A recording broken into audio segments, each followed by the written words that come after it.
Hello guys, welcome to my channel airing with Shahid. ये बात तकरीबन 2 साल पुरानी है। सेशना 206 कोलंबिया के लिए उड़ान भर रहा था। फ्लाइट में सब कुछ ठीक चल रहा था। इस फ्लाइट में टोटल 7 पैसेंजर्स थे। उन 7 पैसेंजर्स में 4 बच्चे थे, जिसमें सबसे छोटा बच्चा महज 1 साल का था, दूसरा 3 साल का, तीसरा 9 साल का और चौथा 13 साल का। सब कुछ अब तक सही चल रहा था, लेकिन प्रॉब्लम शुरू होती है जब ये फ्लाइट अमेज़न के जंगलों पर इंटर करता है। अमेज़न के जंगल में इंटर करने की कुछ ही देर के बाद ये फ्लाइट क्रैश हो जाता है। क्रैश में सभी बड़े मारे जाते हैं और 4 के चारों बच्चे सेफ रहते हैं, यानी कि जिंदा रहते हैं। अब ये बच्चे अमेज़न के उस खूंखार जंगल से, जिसमें बहुत सारे खूंखार जानवर रहते थे, जिसमें खाने को खाना नहीं और पग पग संभल कर चलने वाला जगह, ये 4 बच्चों ने कैसे सरवाइव किया होगा, आइए जानते हैं इस वीडियो में। अमेज़न के जंगलों में घुसते ही प्लेन का एक इंजन फेल हो गया। एटीसी को पायलट इन्फॉर्म करते हैं, लेकिन एटीसी मजबूर था और इस प्लेन में दूसरा इंजन बैकअप के लिए नहीं था। इसलिए यह प्लेन को क्रैश से बचा पाना इम्पॉसिबल हो गया था। नोज के बल यह प्लेन जंगल में क्रैश हो गया और एक तेज हवा के साथ सब कुछ शांत हो गया। हादसे के बाद प्लेन में आग नहीं लगी। शायद ऊपर वाला किसी को बचाना चाह रहा था।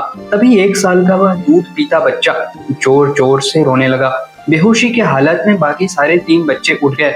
उन बच्चों ने देखा प्लेन जंगल में बुरी तरह क्रैश हो चुकी है और उसके माता पिता जख्मी हालात में प्लेन के अंदर फंसे हुए थे। यह सब देखकर वे बच्चे बहुत डर गए। उन बच्चों ने कोशिश किया अपने माँ बाप को उठाने की, लेकिन घंटों गुजर गए, उनके माँ बाप ने आंखें नहीं खोली। यहाँ पे मैं आपको बता दूं, इन 4 बच्चों के साथ उस प्लेन में इनके माता पिता और प्लेन का पायलट था। Total 7 people. जब ये चारों बच्चे देख रहे थे तो 13 साल का बच्चा समझदार हो चुका था। उसे समझ आ रहा था कि अब बाकी बच्चों की जिम्मेदारी उसके कंधों पर आ चुकी है और उसे पूरी उम्मीद थी कि शाम से रात तक में कोई ना कोई उन्हें बचाने के लिए जरूर आएगा। लेकिन दोस्तों, अमेज़न के बयाबान जंगल में कोई भी उन्हें बचाने के लिए नहीं आता है। तभी रात के तकरीबन 9 बजे उसकी माँ की आंख खुलती है, लेकिन वो काफी ज्यादा जख्मी हालात में थी। 13 साल का बच्चा अपनी माँ को पानी पिलाता है और कुछ देर संभालता है। कैसे कैसे करके ये बच्चे रात भर उस जंगल में गुजार लेते हैं। हालांकि रात में इन्हें नींद नहीं आती। मच्छरों ने काट काट कर इनका बुरा हाल कर दिया था और अगले दिन अब इस चारों बच्चों को भूख लगने लगती है। प्लेन में थोड़ा सा खाना बचा हुआ था। तीनों बच्चों ने खाना खा लिया। वही 12 महीने के बच्चे के लिए एक दूध का बोतल भी रखा हुआ था, जो अभी तक सही सलामत था। चारों बस इंतजार कर रहे थे कि अब कोई आएगा हमें बचाने के लिए, पर दूसरा दिन भी गुजर गया और फिर से खौफनाक काली रात ने दस्तक दिया। उन चारों बच्चों की लाचारी माँ घायल अवस्था में अपने बच्चों की मदद भी नहीं कर पा रही थी। दूसरी रात भी वह सो न सके। तीसरे दिन प्लेन में बचा खाना भी खत्म हो चुका था। वहीं 1 साल के बच्चे के लिए दूध की बोतल भी खाली हो गई थी। चौथे दिन उन्हें समझ आ गया कि हमें खाने की तलाश करनी पड़ेगी। इन चारों बच्चों ने 2 दिनों से ना ही कुछ अच्छा खाया था, ना ही कुछ पिया था। भूख से तड़प रहे थे ये बच्चे और काफी कमजोर भी हो चुके थे।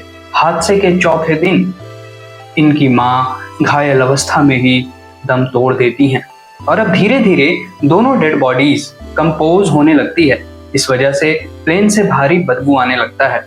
अब ये चारों बच्चे डिसाइड करते हैं कि प्लेन पे रहना अब सेफ नहीं है और उन्हें खाने के लिए आगे बढ़ना ही होगा।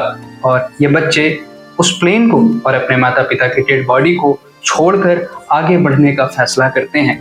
लेकिन इन बच्चों को कहाँ पता था कि इस विशाल काय जंगल में इनके नन्हे नन्हे पैर उसे क्रॉस करने के लिए काफी छोटे थे। 13 साल के बड़े भाई के शरीर में इतनी भी ताकत नहीं थी कि वो छोटी बच्ची को गोद में उठाकर आगे बढ़ सके। लेकिन किसी तरह फाइनली चारों बच्चे धीरे धीरे दूर निकल आते हैं। रास्ते में कुछ फूल पटिया खाते हुए, बारिश का पानी पीते हुए वो 3 दिन और गुजार लेते हैं। घटना के करीब 7 दिन के बाद एक रेस्क्यू टीम उस क्रैश्ड प्लेन को खोजने आती है।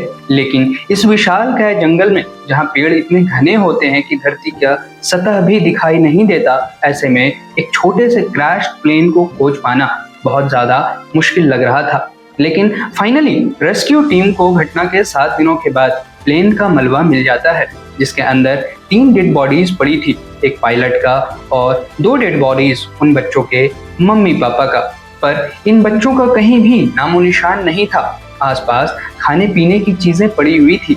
यह सब देखकर रेस्क्यू टीम को एक आइडिया लग रहा था कि शायद वो बच्चे जिंदा हैं। ऐसी जगह जहां चारों तरफ जंगल ही जंगल है, किसी भी इंसान को खोज पाना बहुत मुश्किल हो जाता है, क्योंकि जब तक आपको उसका डायरेक्शन नहीं पता चल जाता कि वो किस डायरेक्शन में गए हैं, तब तक उसे चारों दिशाओं में खोजना पड़ेगा। ऐसे में अधिक समय और अधिक लोगों की जरूरत पड़ेगी। खोज भी इनके लिए अब डायरेक्शन का पता लगाने के लिए भी खोजी दलों चारों दिशाओं में फैल जाते हैं। रेस्क्यू टीम को सबसे पहले उन बच्चों के डायरेक्शन का पता लगाना था, इसलिए रेस्क्यू टीम के मेंबर्स चारों दिशाओं में फैल जाते हैं और बच्चों के पैर के निशान तलाशने में जुट जाते हैं। 2 दिनों के सर्च ऑपरेशन के बाद बच्चों के पैरों के निशान मिल जाते हैं। यह इस बात का सबूत था कि बच्चे अभी भी जिंदा हैं। अब ये रेस्क्यू टीम उस पैर के निशान को फॉलो करते हुए आगे बढ़ती है। 2 दिन, 3 दिन, 5 दिन और 10 दिन गुजर जाते हैं, लेकिन अब तक बच्चों का कहीं नामो निशान नहीं मिल रहा था। गुजरते दिनों के साथ उम्मीदें कम होती जा रही थी। यह टेंशन सबको सताई जा रही थी कि क्या बच्चे सही सलामत है भी या नहीं। घटना के तकरीबन 25 दिनों के बाद फाइनली उन बच्चों का एक सुराग मिलता है। जंगल में एक छोटा सा हेयर बैंड मिला जो उन्हीं 4 बच्चों में से किसी एक का था। वहीं एक दूध की बोतल मिली जो इस 12 महीने के बच्चे की थी। अब रेस्क्यू टीम एक नई उम्मीद के साथ आगे बढ़ रही थी। वह लगातार दिन रात जंगलों में खोजे जा रही थी और ऐसा लग रहा था कि अब बच्चे मिल जाएंगे, लेकिन ऐसा हुआ नहीं। क्रैश के करीब 40 दिनों के बाद रेस्क्यू टीम को एक टूटी फूटी झोपड़ी मिली, जहां पर उन बच्चों के पैरों के निशान भी थे। यह एक सबूत था कि 40 दिनों बाद भी वो बच्चे जिंदा है। अब सर्च अभियान को बहुत तेज कर दिया गया। उन्हें पता था कि अब हम बच्चों के बहुत नजदीक आ चुके हैं। फाइनली रेस्क्यू टीम ने उन चारों बच्चों को बेहद कमजोर हालात में खोज निकाला। घटना के 40 दिनों के बाद पूरे कोलंबिया में एक खुशी की लहर दौड़ पड़ी कि आज ये चारों बच्चे सही सलामत हैं।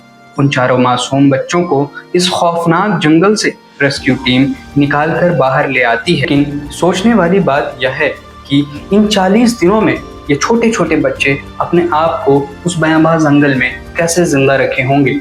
खास करके वो 12 महीने की दूध पीती बच्ची, उसके लिए वो मंजर कैसा रहा होगा। सोचने मात्र से ही हमारे रोंगटे खड़े हो जाते हैं। 40 दिनों तक इन बच्चों का जिंदा रहना किसी चमत्कार से कम नहीं था। लेकिन सवाल यह उठता है कि क्या इस प्लेन को ट्रैक नहीं किया जा सकता था? बिल्कुल ट्रैक किया जा सकता था। दोस्तों, सभी प्लेन में जीपीएस सिस्टम पहले से इंस्टॉल्ड होता है और एयरलाइंस कंपनीज जीपीएस सिस्टम वाले को टैक्स देती हैं। लेकिन चूंकि यह प्लेन बहुत छोटा था, इसलिए इसमें बहुत पैसेंजर्स नहीं आते और ये ज़्यादा प्रॉफिट भी जनरेट नहीं कर पाती। इसीलिए इस प्लेन में जीपीएस सिस्टम इंस्टॉल ही नहीं किया गया था। लेकिन क्या बिना जीपीएस के भी प्लेन को लोकेट किया जा सकता है? जी हाँ, अगर पायलट अपनी लोकेशन एटीसी को अपडेट करता रहता तो इस प्लेन को लोकेट किया जा सकता था। लेकिन तब भी लोकेट करना बहुत मुश्किल हो जाता है, क्योंकि जब पायलट लास्ट लोकेशन एटीसी को अपडेट करता है और प्लेन क्रैश करने की हालत में होती है, तो अपडेशन के बाद प्लेन क्रैश करते करते कहीं भी ग्लाइड करके जा सकती है, जिसे ढूंढ पाना मुश्किल हो जाता है। अब बात आती है जंगली जानवरों की। अमेज़न के जंगल में काफी खूंखार और जंगली जानवर रहते हैं जो अपना खाना शिकार करके ही खाते हैं। जैसे ही प्लेन क्रैश करती है, ऐसा पॉसिबल नहीं हो सकता कि लाश की गंध उन जानवरों तक नहीं गई होगी। लेकिन जनरली जानवर इंसानों का शिकार नहीं करते हैं। लेकिन फिर भी हम मान लें कि जानवर इंसानों का शिकार करते, तब भी वो इन डेड बॉडीज को नहीं खाते हैं, ना ही बच्चों को नुकसान पहुंचाते हैं, क्योंकि जब प्लेन क्रैश हुआ होगा तो बहुत तेज आवाज आई होगी। जानवर तेज आवाज से हमेशा डरते हैं और इसलिए कोई भी जानवर उस लोकेशन पे काफी दिनों तक नहीं गया होगा। दूसरा कारण, जब प्लेन क्रैश किया होगा तो उसमें फ्यूल लीकेज भी हुई होगी। फ्यूल लीकेज का गंध बॉडी के गंध से काफी ज्यादा तेज होता है। आप यूं समझिए कि अगर आपके खाने में कोई केरोसिन मिला दे तो क्या आप उस खाने को हाथ भी लगाएंगे? सेम केस हुआ जानवरों के साथ। केरोसिन का गंध पहले जाता है और खून का गंध बाद में, इसलिए जानवर सामने नहीं आते हैं। और 40 दिनों तक बच्चों का उस लोकेशन से छोड़कर उस झोपड़पट्टी तक जाना और फिर जिंदा रहना, ये सच में एक चमत्कार की बात होती है। दोस्तों, अगर मेरे आज की वीडियो आपको अच्छी लगी हो तो इसे लाइक कीजिए, चैनल को सब्सक्राइब कीजिए और कमेंट करना मत भूलिएगा। Thank you.